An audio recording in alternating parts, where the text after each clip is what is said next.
আমার বর এমনটা করবে আমি ভাবতেই পারিনি। গুড মর্নিং বন্ধুরা, সবাই কেমন আছো? আশা করি সবাই খুব ভালো আছো, আর আমিও খুব ভালো আছি। আর আজকে এখন থেকেই ভিডিওটা শুরু করলাম। আর যেটা বলছিলাম, আমি না মানে এদিন আমার ডিউটি ছিল, আমার বরের ছুটি ছিল। এটা হচ্ছে শুক্রবারের ভিডিও। তো আমার বরের ছুটি ছিল, আমার ডিউটি ছিল। তো এদিকে থেকে আমার বর মানে পেঁয়াজ তারপরে লঙ্কাগুলো ছাড়িয়ে দিচ্ছে। আমার যেহেতু অনেকটা লেট হয়ে গিয়েছিল, আর ও সারা দিন থেকে কিছু খাওয়া দাওয়া করেনি। আমি ডিউটি থেকে এসেছি তখন ওই সাড়ে সাতটা বলছি, 5:30-6টার মতন বেজে গেছে। আমার আসার কথা ছিল 5টার সময়, ছুটি মানে 5টার সময় হয়েছিল, কিন্তু কোনো একটা কারণে মানে কোম্পানির কোনো একটা কাজে বাইরে গিয়েছিলাম আমি আর আরেকজন। তো সেখান থেকে আস্তে আস্তে লেট হয়ে গেছে। তারপরে আমার বরকে ফোন করে বললাম, এখন তুমি আসো, আমাকে নিয়ে যাও। তো ও পরে আমাকে নিতে এসেছিলাম। তো যেতে যেতে ওই 5:30-6টার মতন বেজে গিয়েছিলো। তারপরে গিয়ে দেখলাম ও সারাদিন থেকে কিছু খায়নি, মানে এভাবেই বসে রয়েছে। আর অনেক দিন থেকে বলছিল যে এই ছোটো যে মাছগুলো হয় সেই মাছগুলো খাওয়ার ইচ্ছে হচ্ছে, কিন্তু এখানেই তো পাওয়া যায় না, মানে বেঙ্গালুরু এগুলো পাওয়া যায় না বললেই চলে, খুব কম পাওয়া যায়। আর আমরা কখনো এরকম পাইনি খুঁজে, মানে অনেক খুঁজেছি, পাইনি কখনো এই ছোটো ছোটো যে মাছগুলো হয়। শুনেছি এখানে এক জায়গাতে নাকি পাওয়া যায়। তোমার বর বলছিল আমার ভাইকে যে সকালে গিয়ে একবার দেখে আসতে এগুলো কি পাওয়া যায়।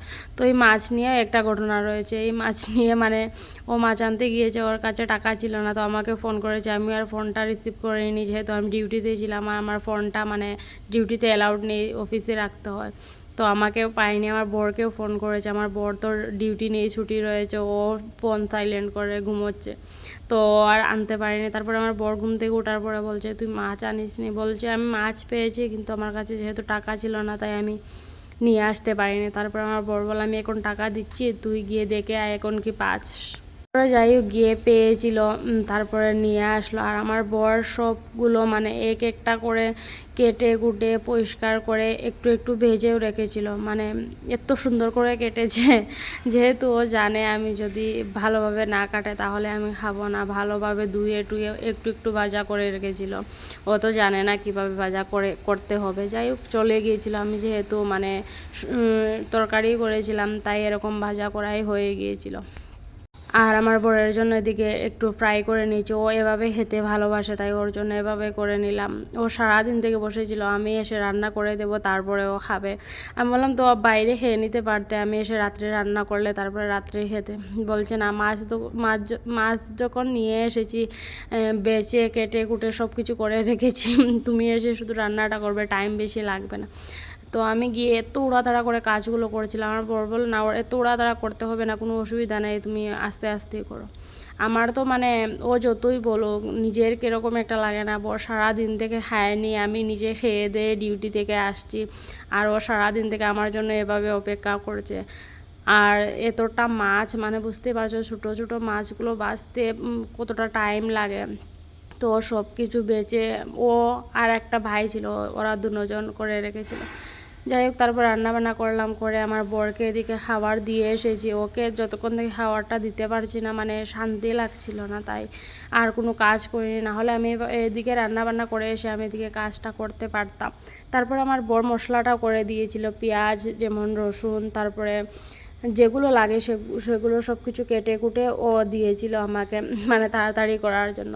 তো ওদিকে ওকে ভাত দিয়ে আসলাম, ভাত দিয়ে ভাবলাম বিছানাটা করে নেই। আমি এদিকে বিছানাটা উঠিয়ে রুদ্র তো দিয়েছিল, আমি ভাবলাম এদিকে বিছানাটা করে নেই, যেহেতু একটু বেরোবো, মানে আমাদের ছুটি তো একসাথে ছিল না, তো একসাথে একটু বেরোবো, কিছু মানে সন্ধ্যার সময় খাওয়া দাওয়া করে আসবো, আর একটু ঘুরে টুরেও আসবো। সারা সপ্তাহে না কাজ করে একদিন যদি কোথাও ঘুরতে না যায় আমাদের মনে হয় যে আমরা পাগল হয়ে যাব, এরকম মনে হয়। আমার বরেরও সেম, আমারও সেম। তো তারপরে এদিকে দেখো আমি বিছানাটা ভালোভাবে গুছিয়ে নিয়েছি, বিছানাটা করে টরে এদিকে কিন্তু রান্নাটা হচ্ছে, আমি রান্নাটা বসিয়ে এসে এই কাজগুলো করছি। মানে আমার বরের জন্য তো রান্না করে দিয়েছি, তারপরে আমাদের জন্য করছি, মানে আলুরে ছোটো ছোটো ছোটো করে কেটে আর তার সাথে মাছ দিয়ে টমেটো দিয়ে আর শস্য বাটা দিয়ে করলাম। আর এদিকে করেছি আরেকটা করেছিলাম বেগুন দিয়ে, আলু দিয়ে আর মাছ দিয়ে, মানে দুটো তরকারি করেছিলাম যে যেটা খায়। আর শুকনো শুকনো করে একটা করেছিলাম আমার বরের জন্য শুধু ফ্রাই করে, আর এটা দেখো আলু দিয়ে করেছি। আর এই মাছগুলো খেতে না অনেকটা টেস্ট, মানে আমরা তো ভেবেছিলাম এত একটা টেস্ট হবে না, যেহেতু আমাদের দেশের মাছগুলো তো অন্যরকমই। আর এই বেঙ্গালুরের মাছগুলো এমনিতেই টেস্ট না, যেগুলো বড় মাছ সেগুলো। দেখলাম বেশ ভালোই ছিল, তো আমরা ভাবছি আর একদিন নিয়ে আসবো। আর দামটাও না এত একটা না, ওই কেজি মনে হয় 200 টাকা, 200 কি 200। তারপরে এদিকে আমার বরের সাথে আমি কথা বলছিলাম যে আমি আজকে একটা জায়গাতে গিয়েছিলাম, সেই জায়গাতে মানে পারফিউম, আমার বরের যেহেতু পারফিউমের অনেক শখ, তাই আমি ওকে বলছিলাম যে অনেক ভালো ভালো এখানে পারফিউম ছিল, কিন্তু দামটা একটু বেশি ছিল, মানে 1000, 1200, 800 এরকমই ছিল। তো আমার বর বলছিল আমরা এত টাকার পারফিউম কি লাগাই, মানে রেগুলার ইউজ করার জন্য এত টাকার কখনো লাগাই না, ওই 200, 250 এরকমই। তো সেটাই আমার বরকে বলছিলাম, আমার বর এটা বলছিল, আমি হাসছিলাম।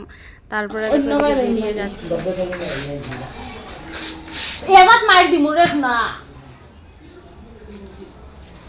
এই পোকাটা কিন্তু আমি আমার বরকে দিয়েছি, বুঝতে পেরেছো? ও না অনেক লেট করছিল ঘর থেকে বেরোতে, তাই ওকে আমি বলছিলাম যে মারবো বলে। তো বন্ধুরা এখন আমরা যাচ্ছি ঘুরতে, ঘুরতে চেঞ্জ কিটা বডি আমি তোমার কথা চেঞ্জ করা তো ঘুরতে যাচ্ছি, মতলব খাওয়া দাওয়া করতে যাচ্ছি। কিটা খাইম? আর আমি ডিউটি থেকে এসে রান্না বান্না করলাম। আমি তো সাথ দিলাম কেন কইলা না? পেঁয়াজ কাটলাম, রসুন চুললাম, মরিচ কুটাইয়া দিলাম, বেগুন কাটিয়া দিলাম, মাছ ভাজিয়া দিলাম। ওই তো কিছু করে রেখেছে, আমি শুধু এসে মানে রান্নাঘরটা দেখেছি। আমি শুধু রান্নাঘর দেখছি না, না সত্যিও এগুলো করেছিল, মশলাও করে দিয়েছিল, শুধু আমি রান্নাটা করেছি। রান্না বান্না করে ঘর টর গুছিয়ে এখন যাচ্ছি ঘুরু ঘুরু করতে। এই সাথে ছুটিটা তো একসাথে ছিল না, তাই এসে সব কিছু করে এখন যাচ্ছি।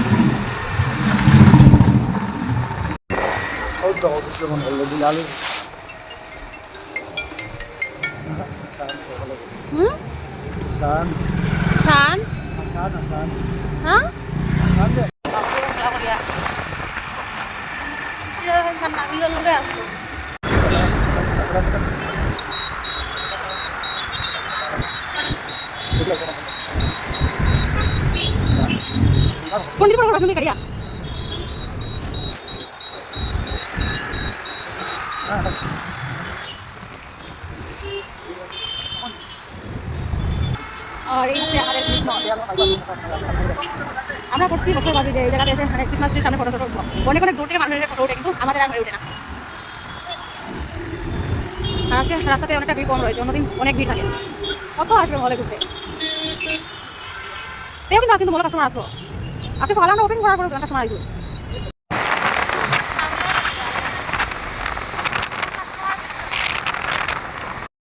তারপরে পৌঁছে গেলাম আমরা যেখানে আসার জন্য বেরিয়েছিলাম। এই জায়গাতে মানে শুনেছি কি, একবার গিয়েছি, আমার একজন ভাই মানে এখানে এসে বেঙ্গালুরু এসে পরিচয় হয়েছিল, তো উনি বলেছিলেন যে এই জায়গাতে না গোবি মঞ্চুরিয়ান অনেক টেস্টি খেতে হয়। আর তারপরে কি বলে চাট, আমার এখনও জিভে জল আসছে এই মঞ্চুরিয়ানটা দেখে। তো ওনাদের সাথে একদিন গিয়েছিলাম, আমরা একসাথে গিয়েছিলাম, তো গিয়ে খেয়েছিলাম। শুধু সেদিন শুধু মঞ্চুরিয়ানটা খেয়েছিলাম, আর চাটটা আর পেটে জায়গা হয়নি, তাই আর খেতে পারিনি। তারপর এদিকে দেখো গোবি মঞ্চুরিয়ান নিয়ে নিয়েছি 1 প্লেট, আর চাট 1 প্লেট। আর সত্যি খুব টেস্ট ছিল, দামটাও এত একটা না, 30 টাকা 35 টাকা এরকম। গোবি মনে হয় 30 টাকা, আর চাটটা 35 টাকা। আর আমার বর খেয়েছিল, মানে প্রচণ্ড গরম ছিল, ও খেয়ে ওর মুখটা বলছিল জ্বলে গিয়েছে।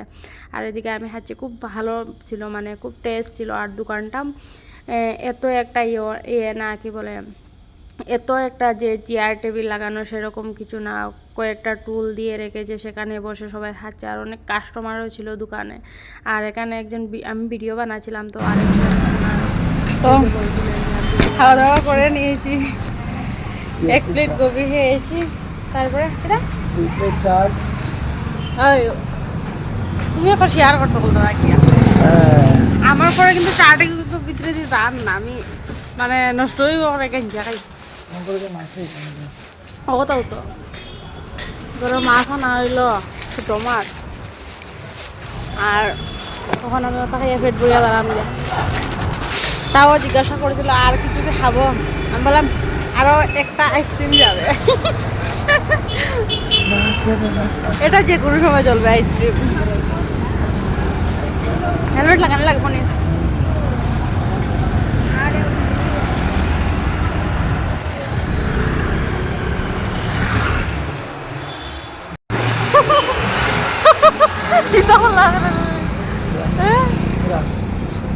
তুমি অত সময় পাইলে আর তুমি ক্যামেরা অন করে পুরো লাগানো। আমার মনে হয় গান গাই যাই গানের স্টাইল।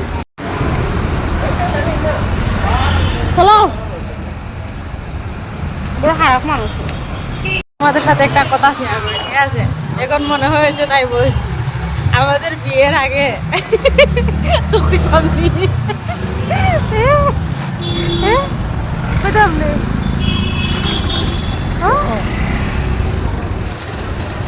মানে সরস্বতী পূজা ছিল, তো তখন আমাদের সব কিছু জেনে গিয়েছিল আমাদের পরিবার থেকে। তখন আমার ভাই যেটা এখানে রয়েছে বেঙ্গালুরু, আমাদের সাথেই এখন রয়েছে, আমার পরকে মারার জন্য প্ল্যান করেছিল।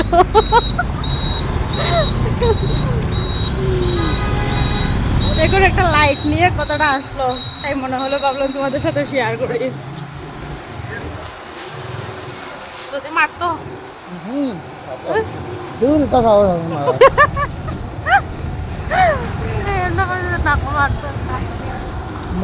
মশা একটা মারতা দিন মানুষ মারবার।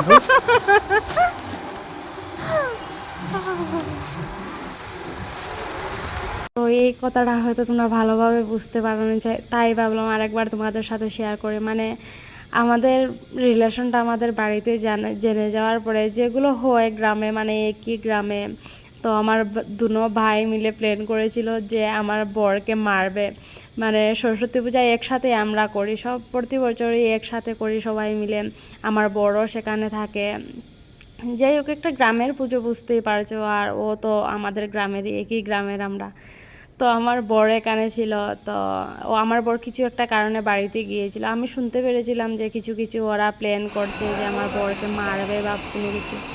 তারপর আমি আমার বরকে বলছিলাম যে তুমি আসবে না, তোমার বর বলছিল দেখবো আমি ওরা কী করি, এরকম একটা ব্যাপার ছিল। যাই হোক, আমার বড় বলছে যে আমি দেখবো ওরা কী করে। আর যেহেতু আমার বর আর আমার ভাই মানে ওরা খুব ভালো বন্ধু ছিল, মানে কোথাও ঘুরতে যেতে হলে দুটোটা একসাথেই যেত, মানে খুব ভালো একটা রিলেশন ছিল ওদের। আমি আমার বরকে এই সময় বলেছিলাম যে আমি তোমাদের মধ্যে থেকে সরে যাই, না হলে আমার জন্য তোমাদের সম্পর্কটা নষ্ট হয়ে যাবে। তখন আমার বর আমাকে বলছিল যে আরও মজবুত হবে তোমার জন্য সম্পর্কটা। যাই হোক, তারপরে এদিকে আমাদের ঘরে 3 পাগল বসে পড়েছে পাগলামি করতে। এই ভিডিওটা তোমাদের সাথে আগে শেয়ার করেছিলাম, তাই ভাবলাম এখানে একটু শেয়ার করে দিই। আর এখানে ওরা গান টান করছিল। যাই হোক, সবাই খুব ভালো থেকে সুস্থ থেকে আজকের জন্য এতটুকু। আবার খুব তাড়াতাড়ি একটা ভিডিও নিয়ে আসবো। আর আজকের ভিডিওটা তোমাদের কেমন লেগেছে আমাকে কমেন্টে জানিও, আর আমার চ্যানেলটা সাবস্ক্রাইব করে রাখো, একটা লাইক করে দিও। বাই বাই, সবাই খুব ভালো থেকো।